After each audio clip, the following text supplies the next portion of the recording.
O luto é uma dor invisível, mas profundamente real. É uma dor que precisa ser elaborada, que precisa ser sentida. E assim eu começo essa live tão especial e tão importante. Por quê? Porque a gente precisa conhecer o momento que a gente está passando. E todo mundo que se separa passa por um processo de luto. Good morning! Olha, temos pessoas internacionais aqui. E aí, hoje, nessa live, a gente vai bater um papo sobre as etapas do luto. Porque nós precisamos conhecer o inimigo. Se a gente está passando por um luto, e um luto pode ser de uma morte de uma pessoa, mas também de um fim de um relacionamento, de um fim de um ciclo numa empresa, num trabalho. Mas hoje a gente vai focar no luto de um relacionamento, né? Estava no relacionamento, o relacionamento acabou. Então, o que é que eu vou me deparar daqui para frente? A gente vai falar um pouquinho sobre isso. Nós precisamos entender como é que funciona esse processo, o que é que eu vou passar depois de uma separação, depois de um divórcio, porque é uma dor que não é vista. Quando a gente perde alguém ou quando alguém morre, é muito claro, né? Aquela pessoa tá vivendo um sofrimento. Mas quando uma pessoa se separa, é como se essa dor ela não fosse reconhecida. E essa dor, ela é muito real, real mesmo. É uma dor na pele, é uma dor na alma, porém uma dor invisível. Não é verdade? Alguém está passando por algum processo de luto que está chegando aqui na live, ou quem está assistindo depois essa live e está passando por um processo de luto? O luto de um divórcio é uma chamada para um recomeço. O luto é um fim de um ciclo e a abertura, o início de outro. Só que as pesquisas científicas dizem que são 5 etapas do luto que eu vou dizer para vocês aqui.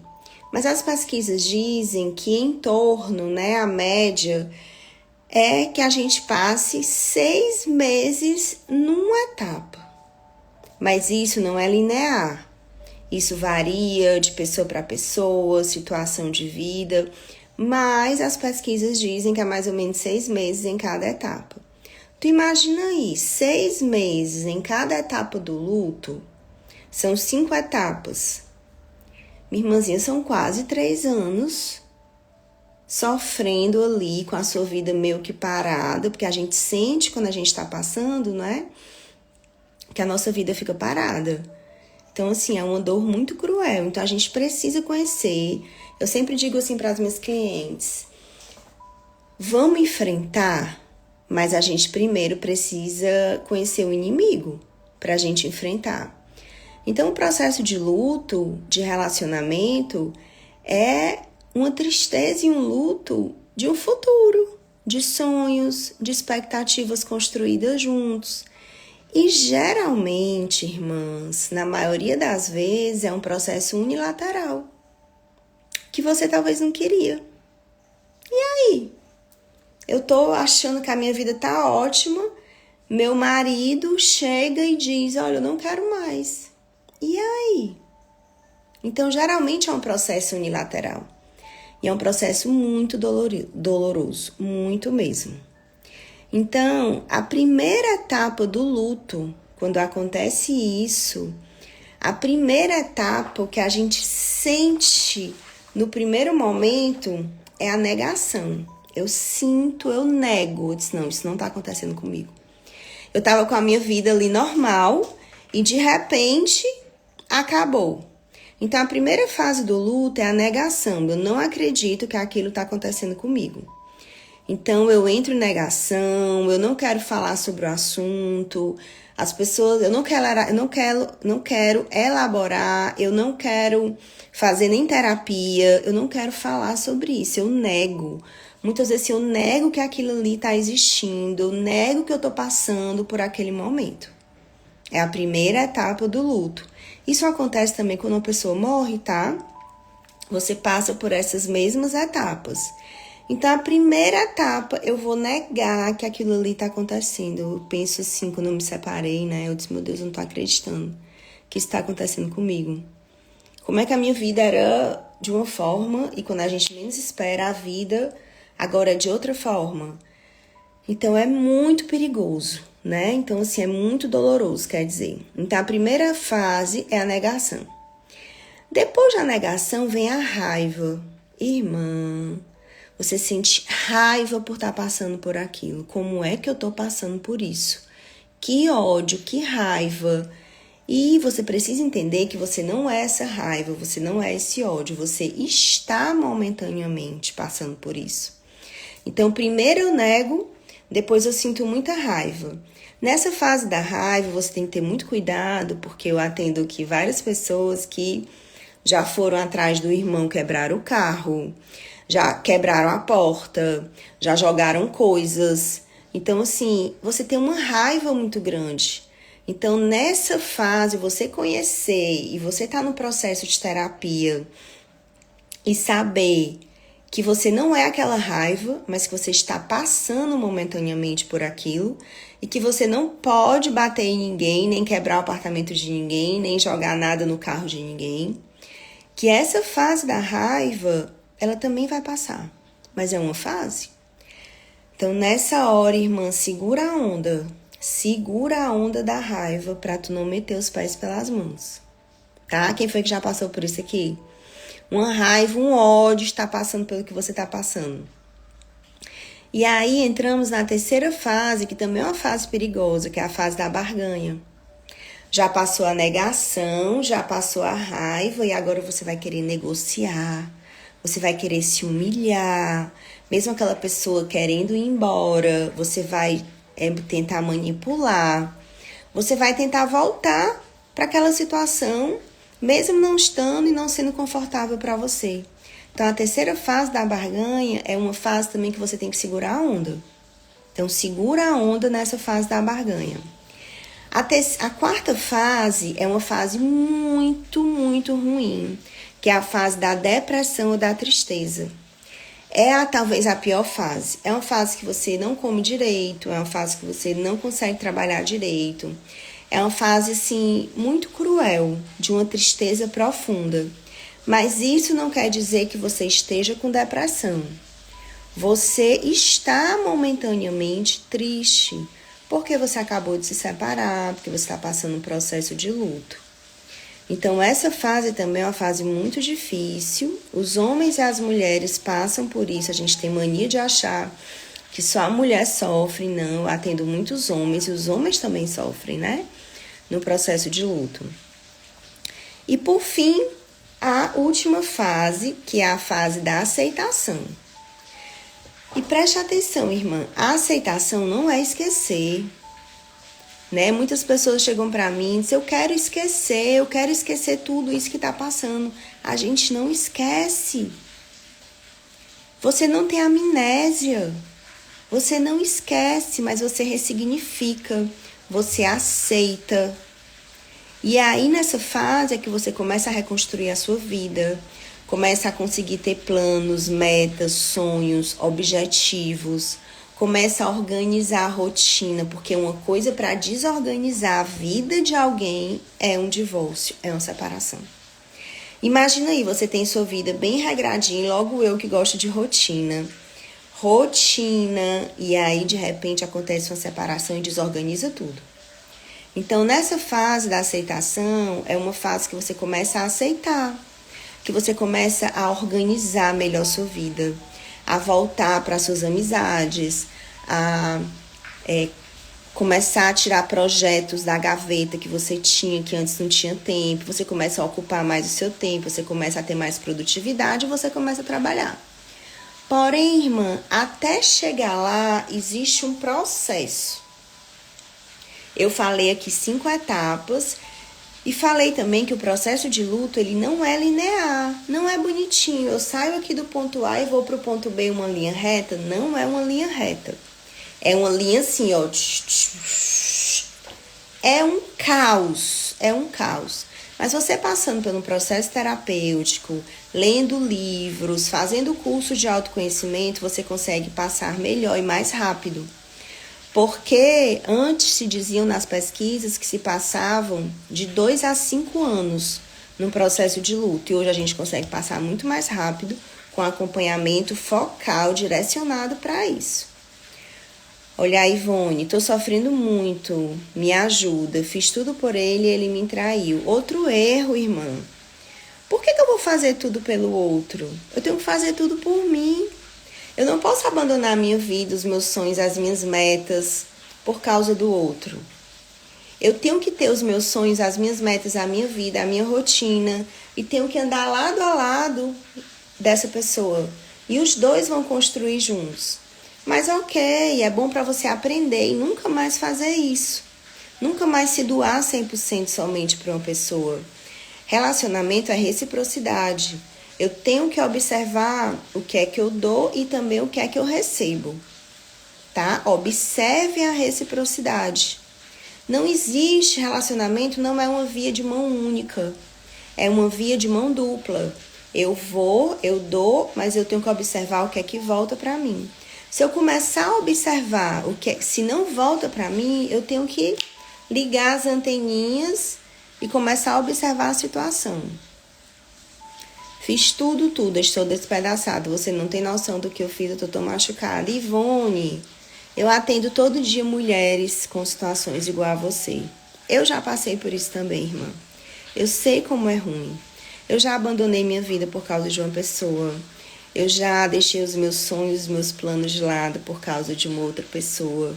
E essa pessoa decidiu ir embora, uma decisão unilateral, e me traiu também. E eu fiquei despedaçada. É uma dor invisível que só sabe quem sente. Essa dor do divórcio, a dor do luto, a dor de ter sido deixada, a dor de ter sido rejeitada, é uma dor que se assemelha a uma dor física. Porque são acionados os mesmos circuitos cerebrais, os nossos neurônios, as sinapses neurais, os mesmos circuitos que são acionados numa dor física. Então é uma dor invisível, mas é uma dor real. E muitas vezes você chega para as pessoas, né, e ela, ai, besteira, supera, passa rápido, irmão. Tinha ódio quando diziam isso para mim. Ai, que besteira, tu tá sofrendo assim, tu tá emagrecendo, tá horrorosa de magra, tá só as pelancas. Eu emagreci 5 quilos em um mês, depois desse meu luto, logo nesse primeiro momento. Só que eu tô aqui para dizer para vocês que estar numa terapia, estar no processo de autoconhecimento, não vai fazer com que você não sinta essa dor. Você vai continuar sentindo. Mas vai fazer você se sentir mais acolhida, vai fazer você passar mais rápido por essa dor. Então, assim, não adianta só reclamar, se vitimizar, que eu fiz de tudo, eu tô despedaçada e tal. O que é que você tá fazendo com isso? O que é, Ivone? Olha aqui, a Cristina, perdi 9 quilos em um mês. A Ivone, perdi já 10 quilos, não consigo me alimentar, porque eu já tinha saído de um casamento de 17 anos e falei toda a minha história. E ele fez pior do que o meu ex, é muita dor dentro de mim. Eu sei, eu já passei por isso. É uma dor, é uma desesperança, mas eu não passei por essa dor só. Eu procurei ajuda. O que é que vocês estão fazendo em relação a isso? Não adianta só reclamar, se vitimizar. Eu quero tirar vocês da vítima para serem protagonistas da história de vocês. E essa dor é muito cruel. Eu sei. E homens e mulheres passam também. A gente acha que é só a mulher que passa. E vocês têm uma mania de aqui trucidar os homens. Eu não deixo. Porque o homem também é humano, o homem também é abandonado, o homem também é rejeitado. É um ser humano que também sente. Pode sentir de formas diferentes, mas sentem. Então, a dor do luto é uma dor invisível, mas é uma dor muito real.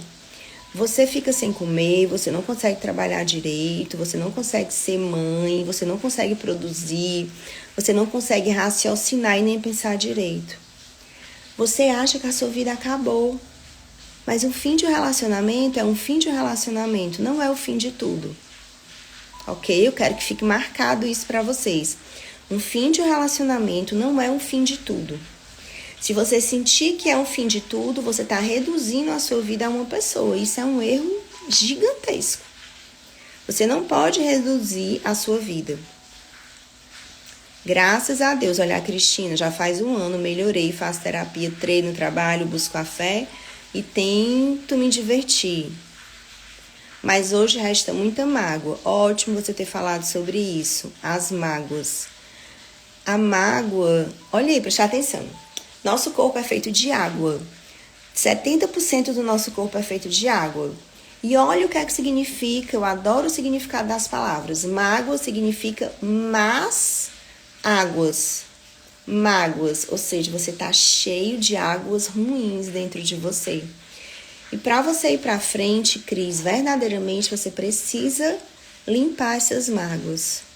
Você precisa ressignificar essa dor.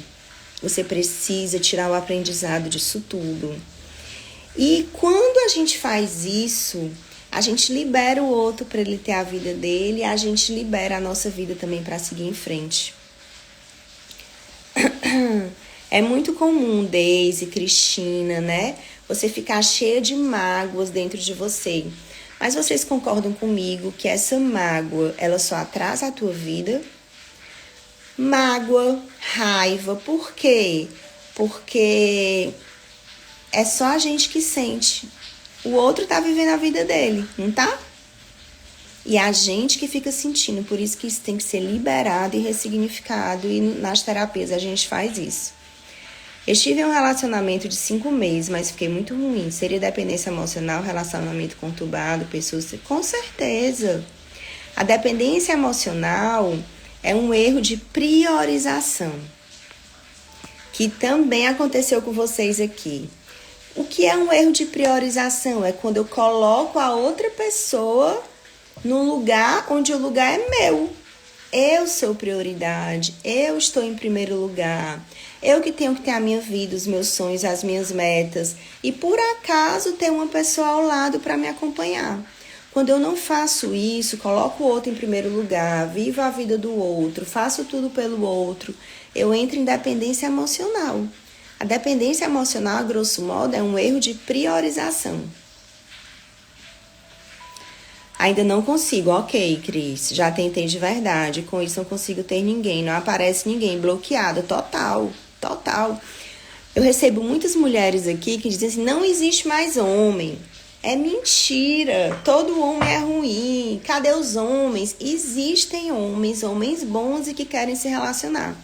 Mas o problema é que também existe as mulheres feridas que estão indisponíveis emocionalmente, cheia de mágoas, medos, rancores, e aí elas ficam indisponíveis para um relacionamento. Compreende, Cris? A Ivone, eu acho que também me sinto sozinha, sou filha única, tinha uma dependência, assim. Tudo emboca, não sei nem se diz essa palavra, na dependência emocional.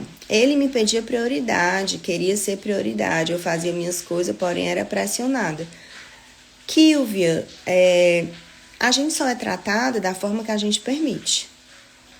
Então, irmãzinha, você permitiu. E você está colhendo o que você plantou.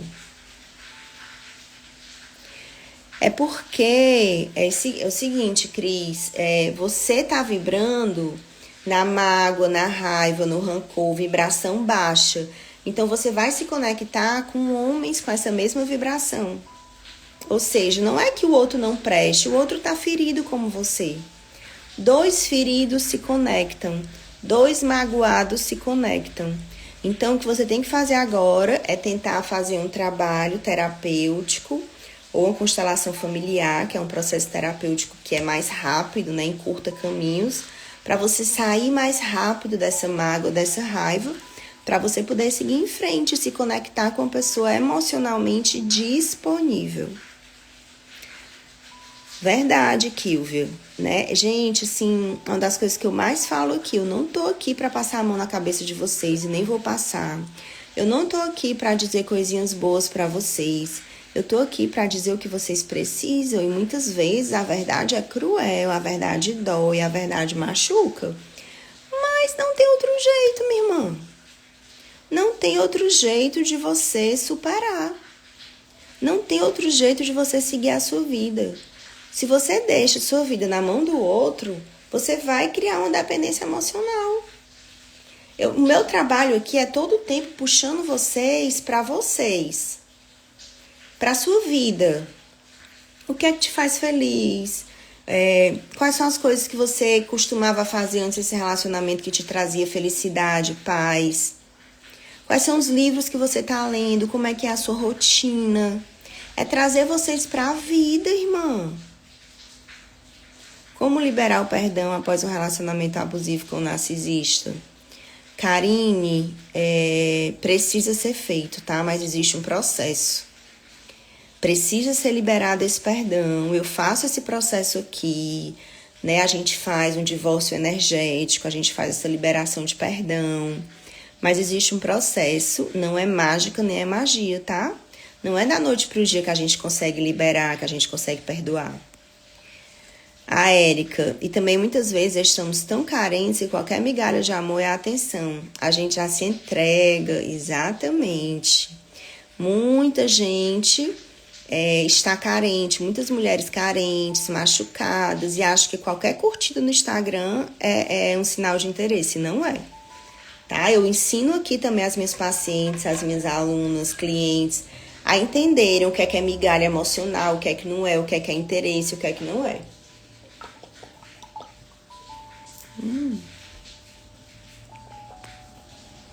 Olha o que a Cris diz. Sim, acho que nunca mais teria um relacionamento feliz como eu me via no meu casamento. 18 anos de casado e de repente ele me comunicou que me traiu e iria embora com a amante. Preste atenção uma coisa, Cris. Se você acha que nunca mais terá um relacionamento, isso é verdade.